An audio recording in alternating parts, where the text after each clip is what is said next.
Excelentíssimo senhor diretor, professor titular Floriano de Azevedo Marques Neto, em cuja pessoa cumprimento todas as professoras e todos os professores da nossa Faculdade de Direito. Senhoras e senhores funcionários, estimadas alunas e estimados alunos, especialmente os ingressantes em nossa velha e sempre nova Academia do Largo São Francisco. É imensa honra e mais elevada responsabilidade de proferir a aula inaugural do ano de 2021. Seria um momento só de gáudio, não fosse o inenarrável triste cenário decorrente da pandemia do coronavírus que cobre a nação de luto por centenas de milhares de mortos e a nós impede de receber os alunos de modo presencial e de reencontrar colegas já há um ano separados pela tragédia que nos assola. Os dias que correm, porém, ensejam a reflexão sobre como deve a ciência jurídica indicar caminhos para a solução de gravíssimos problemas que surgiram na seara do direito e fortemente no direito civil, que disciplina os fatos mais relevantes da vida em sociedade, quais sejam a família e a propriedade. Igualmente inserido no direito privado, o direito empresarial também foi muito afetado, acarretando processos de recuperação judicial e de falência que implicam novação de dívida e concurso de credores, respectivamente. Outro tanto de dificuldade medrou no direito de trabalho. Neste momento de crise, as questões de família avultaram no tocante a direitos e deveres dos cônjuges e no que diz respeito ao poder familiar, com pessoas enclausuradas em suas casas por força de medidas sanitárias que impõem o isolamento social. No campo da propriedade e também em consequência dessas medidas, limites são colocados à sua utilização, mas não é só, porque o direito patrimonial engloba tanto os direitos reais, onde se acha a propriedade, como também os direitos obrigacionais, onde se inserem os contratos, muitos dos quais não podem ser cumpridos ou, pelo menos, exatamente cumpridos. Ficaremos apenas com o que se acha no direito patrimonial. Quando afirmo o ensejo da reflexão, vem-me a propósito que neste ano, mais precisamente no dia 29 de março, completou-se o centenário da oração aos moços. É o célebre discurso de Rui Barbosa, que neste salão nobre se acha entronizado em escultura, e discurso esse que foi preparado para a solenidade de formatura da turma de 1920, da qual fora escolhido paraninfo, 50 anos depois de sua colação de grau. Mas impedido por moléstia de comparecer, o texto foi lido pelo professor Reinaldo Porchat. Naquela peça de oratória, o paraninfo de então assevera: vulgar é o ler, raro o refletir. O saber não está na ciência alheia que se absorve, mas principalmente nas ideias próprias que se geram dos conhecimentos absorvidos, mediante a transmutação por que passam no espírito que os assimila. Um sabedor não é armário de sabedoria armazenada, mas transformador reflexivo de aquisições digeridas. É o que disse Rui Barbosa. Por isso, escolho como tema de nossa aula reflexões sobre o direito patrimonial em dias que correm e o centenário da oração aos moços. Não é preciso dizer que, pondo atenção nas agruras trazidas pela epidemia, a abordagem vai girar em torno da função social da propriedade e do contrato. Temas decantados, mas cuja incompreensão pode levar à negação do direito de propriedade e da liberdade contratual. E a isso evidentemente não se pode chegar. Aliás, é antigo norte estampado na Consolidação Carlos de Carvalho. Violentas interpretações constituem fraude da lei. É, pois, útil o conselho de Rui Barbosa aos que se votassem para a magistratura. Não cultiveis sistemas, extravagâncias e singularidades. Por esse meio lucraríeis a nécia reputação de originais, mas nunca a de sábios, doutos ou conscienciosos. A lei é a principal fonte ou forma de expressão do direito, e somente se ela for omissa, buscar-se-ão outras formas de expressão, como se acha no artigo 4º da Lei de Introdução às Normas do Direito Brasileiro. Ela é, portanto, obrigatória e o elemento da sua obrigatoriedade foi ressaltado por Rubens Limoges de França, antigo mestre desta casa. É um preceito escrito, emanado do poder estatal competente, com caráter de generalidade e obrigatoriedade. Nem por isso ela dispensa interpretação, nem regras de aplicação, conforme o subsequente artigo 5º da Lei de Introdução. Na aplicação da lei, o juiz atenderá aos fins sociais a que ela se dirige e às exigências do bem comum. Pelo assento constitucional que ostenta, o direito de propriedade não pode ser alijado, eis que é previsto no artigo 5º, 22 da Constituição Federal, que logo a seguir estabelece a sua função social. É preciso compreender primeiro que a propriedade encontra limitações e restrições. Aquelas podem ser voluntárias ou legais ou até mesmo constitucionais. Naquela primeira hipótese, as cláusulas de inalienabilidade e incomunicabilidade e nestas a desapropriação ou confisco. Restrições também são estabelecidas pelo direito de vizinhança, especialmente as referentes ao uso anormal da propriedade. Outra coisa, porém, é a função social da propriedade, questão essa que ganhou realce com a Constituição de Weimar, cujo artigo de 1919, cujo artigo 14 dispôs que a propriedade obriga e cujo uso deve servir a bem da coletividade. Mas antes, ela teve foco na doutrina social da Igreja e foi desenvolvido por juristas que arrostavam o poder absoluto do proprietário, então encampado no artigo 544 do Código Napoleão. Despontou entre os publicistas Leon Deguy, que todavia teve forte oposição de alguns civilistas, como Savatier, Barassi e Messineu. Tornou a ganhar fôlego com a elaboração do vigente Código Civil italiano, que exige que o gozo e a disposição da propriedade se façam de conformidade com a função social. E entre os autores mais recentes, sobressaíram obras como a de Perlingieri e Rodotà, este encampado por Orlando Gomes, no sentido de que a função social conduz à privação de determinadas faculdades, à criação de um complexo de condições para que o proprietário possa exercer seus poderes e obrigações, a par de, para isso, classificar os bens como de produção, de uso e consumo, sendo apenas os bens produtivos idôneos à satisfação de interesses econômicos e coletivos que constituem o pressuposto de fato da vida da função social. Da função social da propriedade não cuidou o Código de 16 e a Constituição de 46 só estabeleceu o uso da propriedade será condicionado ao bem-estar. Foi o Estatuto da Terra, da Lei de 4.504 de 64, que referiu-se à oportunidade de acesso à propriedade da terra condicionada pela sua função social. E a Constituição de 1967 instalou o princípio da função social ao tratar da ordem econômica e social. Já a de 1988 trouxe a função social para o campo dos direitos e garantias individuais. No período de discussão do projeto de Código Civil atual, ponderou Miguel Reale, a propriedade ela é como Janus bifronte, tem uma face voltada para o indivíduo e uma face voltada para a sociedade. O importante foi encontrar a linha de conciliação entre essas duas diretrizes e prossegue. Nós entendemos que, fazendo uma reforma do Código, tinha chegado o momento de estabelecer qual é esta função social da propriedade? Esta função social da propriedade se realiza sob dois ângulos. Em primeiro lugar, no sentido de certas proibições, de certas vedações, que o uso da propriedade não se converta em abuso.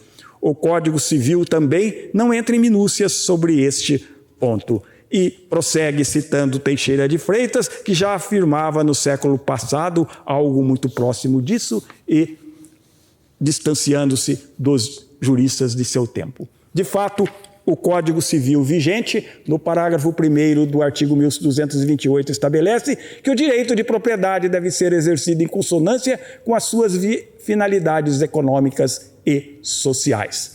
Comentando esse dispositivo, Francisco Loureiro afirma que a função social é um poder-dever do proprietário de dar ao objeto da propriedade determinado destino, de vinculá-lo a certo objetivo de interesse coletivo.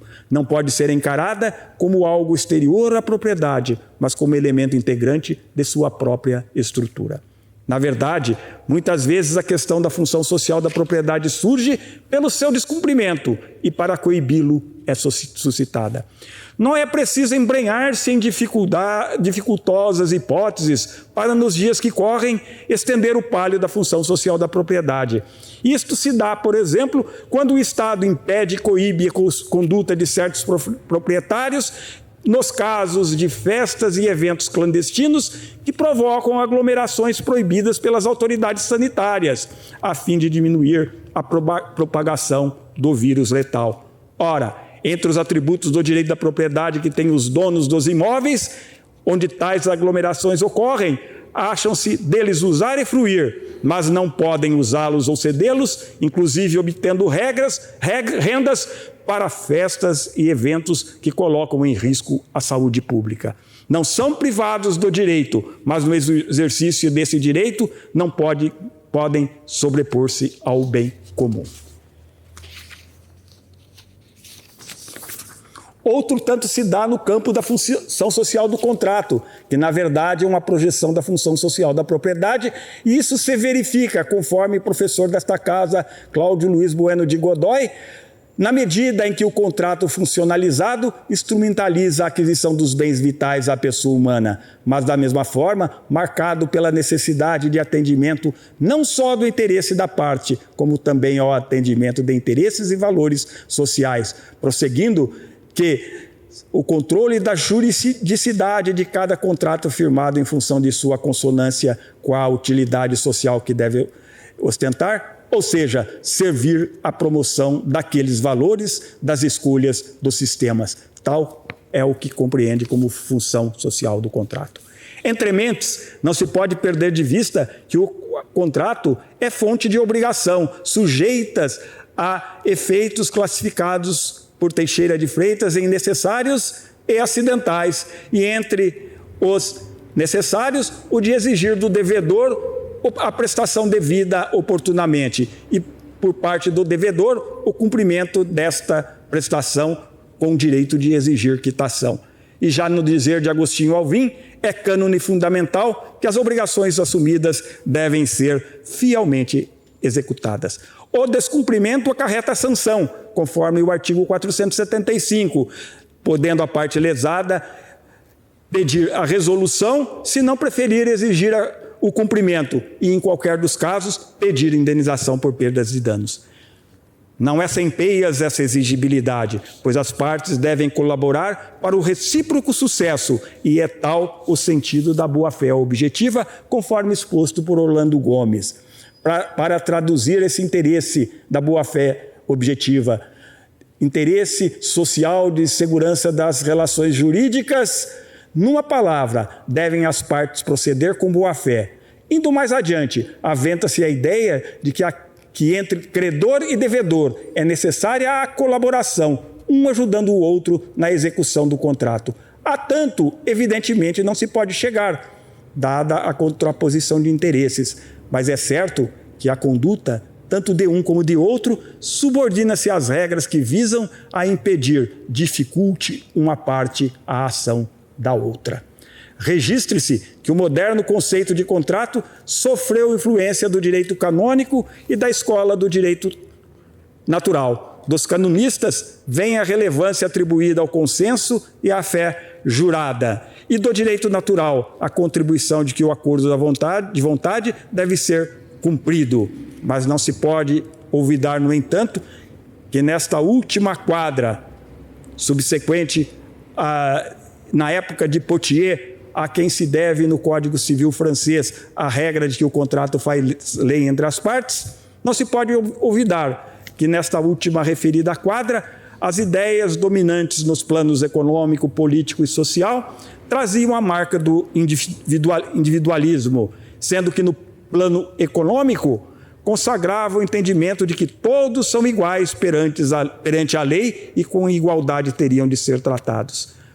Era, pois, uma igualdade formal que brigava com a identidade real. A inexistência de igualdade real exacerbava-se nas relações de trabalho, mas permeou numa extensa gama da complexa vida social, tornando-se também evidente nos contratos. Para colocar cobro a isso, surgiram limitações ao princípio da autonomia da vontade, mediante a adoção de outros princípios que mitigam a desigualdade real olvidada, fazendo coro nesse sentido Álvaro Vilaça de Azevedo e Giselda Maria Fernandes de Hironaca, ambos professores desta nossa faculdade, no sentido de que se revela plena a liberdade de cada um realizar contratos ou não realizar, mas diferente é a liberdade contratual, que é a possibilidade de livre disposição de interesses pelas partes no negócio. Mas essa possibilidade, segundo conclui Flávio Tartucci, é regulada por um princípio contratual de ordem pública, pelo qual o contrato deve ser necessariamente visualizado e interpretado diante com o contexto da sociedade. Apesar de a igualdade formal que ainda prevalecia no seu tempo, Rui Barbosa divisou a inexistência da igualdade real e cuidou de advertir ainda os futuros magistrados do perigo de tratar desavisadamente tanto o rico como o pobre, assentando: quanto maiores são os valores demandados e maior, portanto, a lesão arguida, mais grave iniquidade será negar a reparação que se demanda. Mas, logo em seguida, emenda: antes, com os mais miseráveis, é que a justiça deve ser mais atenta e redobrar de escrúpulos, porque são os mais mal defendidos os que suscitam menos interesse. Ressalva-se faz, todavia, hoje ao ingente trabalho das defensorias públicas que recrutam quadros mediante rigoroso concurso e também pelo trabalho aviado pela Ordem dos Advogados do Brasil. Comporta ainda perguntar e responder consoante Rosa Maria de Andrade Neri, se a aplicação da teoria da função social do contrato visa ao equilíbrio do contrato ou à preservação dos interesses da parte menos favorecida. Parece-nos, diz ela, que se destina a compreender o contrato como um elemento da sociedade e de mantença da totalidade do tecido social de forma harmônica e não contraditória. Longe andou o Código Civil de 1916 também de ocupar-se da função social do contrato. Outro rumo tomou o Código vigente, cujo projeto elegeu entre as diretrizes fundamentais o da socialidade, e quanto aos contratos, assevera Miguel Reale, professor desta faculdade, reitor da Universidade de São Paulo. O contrato é um elo que, de um lado, põe o valor do indivíduo como aquele que o cria, mas, de outro lado, estabelece a sociedade como lugar onde o contrato vai ser executado e onde vai receber uma razão de equilíbrio e validade. Concluindo, trata-se do princípio da socialidade governando o direito obrigacional. Assim é que o Código Civil de 2002 expressamente consagrou a função social do contrato em dois dispositivos, os artigos 421 e 2035, parágrafo único, sendo que o artigo 421, teve nova redação dada pela Lei 13.874, lei essa também que trouxe o artigo 421-A e que, em linhas gerais, mantém a liberdade contratual que será exercida nos limites da função social do contrato. E o parágrafo único: nas relações contratuais privadas prevalecerão o princípio da intervenção mínima e a excepcionalidade da revisão contratual. O 421-A estabelece a paridade nos contratos civis e empresariais. Serão eles simétricos, salvo, porém, prova em contrário. Existe, pois, uma igualdade formal presumida que pode dar lugar à igualdade real sem infirmada aquela presunção. E esse é o estágio da matéria em regras legais que entraram em vigor por essas alterações do Código Civil às vésperas do reconhecimento internacional da pandemia do coronavírus. Optando o legislador pela excepcionalidade da revisão contratual, restou privilegiado o princípio da força obrigatória, o qual vai ceder se motivos relevantes autorizarem. Várias doutrinas já se haviam formado sobre essa matéria, não se podendo subestimar que no seu cerne acha-se a cláusula rebus sic stantibus, tirada do direito canônico para os contratos de trato sucessivo. Igualmente, não se pode desprezar que a teoria da imprevisão já despontava no exame do caso fortuito do motivo de força maior no Código Civil de 1916, artigo 393, acerca do qual preciosas lições formulou Arnoldo Medeiros da Fonseca, delimitando as hipóteses em que essa invocação do caso fortuito ou força maior pudesse lidir o cumprimento contratual. Embora a lei vigente já fosse prodigiosa em oferecer balizas para soluções judiciais, a pandemia exigiu também a intervenção estatal, o que não é inédito diante de catástrofes. E só para lembrar, no direito luso brasileiro, o alvará de 3 de novembro de 1757, no reinado de Dom José I, que, cientificado de abusos em relações locatícias após o grande terremoto que atingiu Lisboa em 1º de novembro de 1755, e promovendo grave crise habitacional com especulações de aluguéis, concedeu garantias, privilégios para aqueles que já se encontrassem na posse efetiva dos imóveis locados ou arrendados naquela época do terremoto. Caso típico de retroatividade da lei para garantia da ordem pública. Tal exemplo longevo encontrou exemplo também coevo em decorrência da pandemia atual, salientando-se as leis 14.010 de 10 de junho de 20 que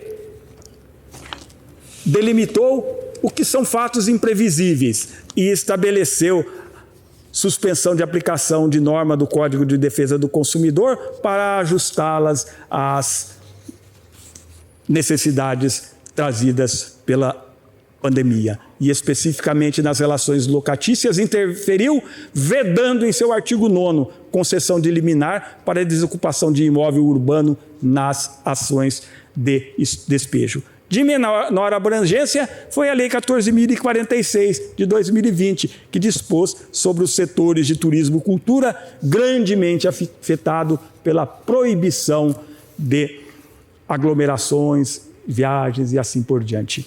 Pois bem, a Constituição estabelece que a lei não prejudicará o direito adquirido, o ato jurídico perfeito e a coisa julgada. E, segundo a lei de introdução, chama-se ato jurídico perfeito o consumado segundo a lei vigente ao tempo em que se efetivou. Indaga-se, então, se essas leis 14.046 e 14.010 ofendem a Constituição. A resposta é negativa, escorando-se em Rubens Limonge de França, que reconhece a retroatividade deve ser expressa, tem efeito imediato, não pode ir a ponto de atingir casos em que o desequilíbrio geraria o desequilíbrio social e jurídico, mas não é possível assumir posição aguda e a priorística para permitir ou balizar essa e retroatividade. Disso se conclui que, apesar de admissível a retroatividade, ela não pode ocasionar outro desequilíbrio mais grave. Aí entra a função jurisdicional até para dirimir sobre a inconstitucionalidade. E ingente foi o trabalho dos juízes durante a pandemia para balizar a aplicação de contratos de trato sucessivo impactados por essa trágica pandemia. Oferecidas pela lei alternativas necessárias ao socorro dos atingidos, como essas leis especiais e temporárias referidas, tiveram os juízes de seu turno de observar na aplicação o que já se afirmou, atender aos fins sociais a que elas se dirigem. Não é fugir do texto legal, pois a interpretação judicial, em primeiro lugar, é da lei. Deste modo, aquilo que a lei expressamente regrou, mesmo a temporária, por ela o juiz se guiará. No caso presente, o juiz não pode considerar fato imprevisível o que a lei, essa lei especial a que me referi, desconsiderou expressamente: a inflação, variação cambial, substituição do padrão monetário, etc. Indagar-se-ia: é uma imposição absoluta? A resposta é negativa e deve levar em conta o que dispôs a lei. Não se consideram fatos imprevisíveis aquelas hipóteses: inflação, diminuição do valor da moeda, mas nelas não está contemplada a aniquilação integral da moeda com a perda total do valor de compra ou algo que disso se aproxime.